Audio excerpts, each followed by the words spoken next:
बिस्मिल्लाहिर्रहमानिर्रहीम अल्लाहुम्मा सल्ली अला मुहम्मद व आलि मुहम्मद। आप देख रहे हैं फैक्ट्स विद यासिर यासीन और कुछ अहम खबरों के साथ आपकी खिदमत में हाजिर हैं। आपको बताएं कि ईरान के साबिक सुप्रीम लीडर और रहबर मोअज़्ज़म शहीद आयतुल्लाह खामनेई की नमाज जनाजा और तदफीन के हवाले से जो तकरीबात का सिलसिला है वो तेहरान में जारी है। गुज़िश्ता रोज पाकिस्तानी वफ्द समेत दुनिया भर से मुख्तलिफ वफूद ने तेहरान पहुंचकर आयतुल्लाह खामनेई को खराज अकीदत पेश किया और उनके लिए दुआए मग़फ़िरत की, जबकि अवाम की लाखों की तादाद जो है वो अपने शहीद रहबर को खराज अकीदत पेश करने के लिए वहां मौजूद है। गुज़िश्ता रोज आपको बताएं कि जिन ममालिक से वफूद आए और उन्होंने आयतुल्लाह खामनेई को खराज अकीदत पेश किया, उनमें पाकिस्तान, चीन, रूस, सऊदी अरब, कतर, भारत, तुर्की, अफगानिस्तान, इराक, बोस्निया, हंगरी, बांग्लादेश समेत कई ममालिक से ताल्लुक रखने वाले अफराद जो है वो इस तकरीब में शरीक हुए। आपको बताएं कि गुज़िश्ता 2 रोज से सोशल मीडिया पर जो खबरें जारी हैं और 2 गैर मुल्की खवातीन के साथ अगवा और उनके साथ इज्तिमाई ज्यादती का जो मामला पेश आया, जिसमें वजीर खारजा और नायब वजीर आजम इसहाक डार के नवासे को भी जो है वो शामिल रखा गया। उस बाबत आपको तफसील से कुछ आगाह करें कि लाहौर की मुकामी अदालत ने गैर मुल्की खवातीन के साथ ज्यादती के मुल्जमान का जो 5 रोजा रिमांड है वो मंजूर करके उन्हें पुलिस के हवाले कर दिया है और इन मुल्जमान में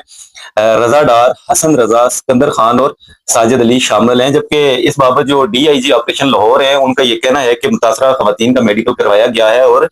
उनके साथ ज्यादती के शवाहिद मिले हैं। इस हवाले से जो तहकीकात हुई है या जो अभी तक की तफसीलात सामने आई हैं उस बारे आपको ये आगाह करें कि सिंगापुर के अंदर क्रिप्टो करेंसी की जो ट्रेडिंग है और जो उसका कारोबार है उससे ये 2 खवातीन जो है वो मुंसलिक थी और इसी कारोबार की तवसत से जो है वो जो रजा डार है उनका उनसे रब्ता था और कहा यह भी जा रहा है कि दोनों फ्रीकैन के माबैन कोई लेन देन का भी तनाजा था। जबकि आपको ये बताएं कि मुल्ज़म ने जो है पाकिस्तान उन्हें दावत दी, उनको बुलाया, उनको उनके वीजे का बंदोबस्त किया, उनके रहने सहने का बंदोबस्त किया और बाद में खुद को भी जो है उन खवातीन के साथ मगवी जाहिर किया। लेकिन जो खवातीन की जानिब से FIR दर्ज की कराई गई है या जो मौक़िफ़ पेश किया गया उसके मुताबिक रजा डार जो है वो दीगर मुल्ज़मान के साथ मुलव्वस थे और इन FIR के मुताबिक खवातीन के साथ बारहा इज्तिमाई ज़्यादती की गई और उन पर तशद्दुद किया गया, उन्हें जान से मार देने की धमकियां दी जाती रहीं। जबकि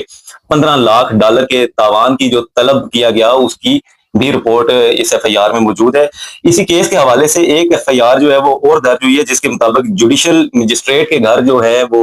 SHO डिफेंस जो है वो फरियाद अली वो गए 2 नामालूम पुलिस एहलकारों के साथ और अपना जो जुडिशल मजिस्ट्रेट हैं उनकी दरख्वास्त पे जो है वो FIR दर्ज की गई है। जबकि इस हवाले से ये कहा जा रहा है कि एक दावा ये किया जा रहा है कि पुलिस इंस्पेक्टर और एहलकार मज़कूरा जो जज साहब हैं उनको प्रेशराइज करने और आला अफसरान से उनकी बात करवाने गए, जबकि पुलिस का ये मौक़िफ़ है कि पुलिस उन खवातीन की जो तिब्बी मुआयना है उसकी इजाज़त लेने के लिए उनके घर गई। उसके साथ आपको एक खबर से और आगाह करें कि कीनिया की जो सुप्रीम कोर्ट है उसने अरशद शरीफ कत्ल केस के हवाले से जो रिमार्क्स दिए हैं, कीनिया की सुप्रीम कोर्ट का यह कहना है कि महज फायरिंग के नतीजे में किसी शख्स की मौत वाक़या हो जाना अज खुद ये साबित नहीं करता कि उसे तशद्दुद, जालमाना, गैर इंसानी या तौहीन आमेज सलूक का निशाना बनाया गया है। जबकि दूसरी जानिब अरशद शरीफ शहीद की जो एहलिया है जवेरिया सदीक, उनका मौक़िफ़ है कि पाकिस्तानी हुकूमत की जानिब से सफारती दबाव न डालने के बायस अरशद शरीफ को कीनिया में अभी तक इंसाफ नहीं मिल सका। मीडिया से गुफ्तगू के दौरान अरशद शरीफ शहीद की एहलिया जवेरिया सदीक ने यह कहा है कि अरशद शरीफ के कत्ल को अक्टूबर में 4 साल हो जाएंगे, लेकिन पाकिस्तान और कीनिया की हुकूमतों ने इस केस को हल करने में कोई दिलचस्पी नहीं ली। पाकिस्तान की अदालतों में हुकूमती वकीलों को अपने शहरी के कत्ल से ज्यादा कीनिया के साथ सफारती ताल्लुकात अजीज नजर आए। आपको बताते चलें कि 2023 में सुप्रीम कोर्ट ऑफ पाकिस्तान के उस वक्त के चीफ जस्टिस उमर अता बंदयाल ने सहाफी अरशद शरीफ के कीनिया में कत्ल होने के वाक़े का जो नोटिस था वो लिया था, जिसके बाद इस केस की समाअत शुरू हुई थी।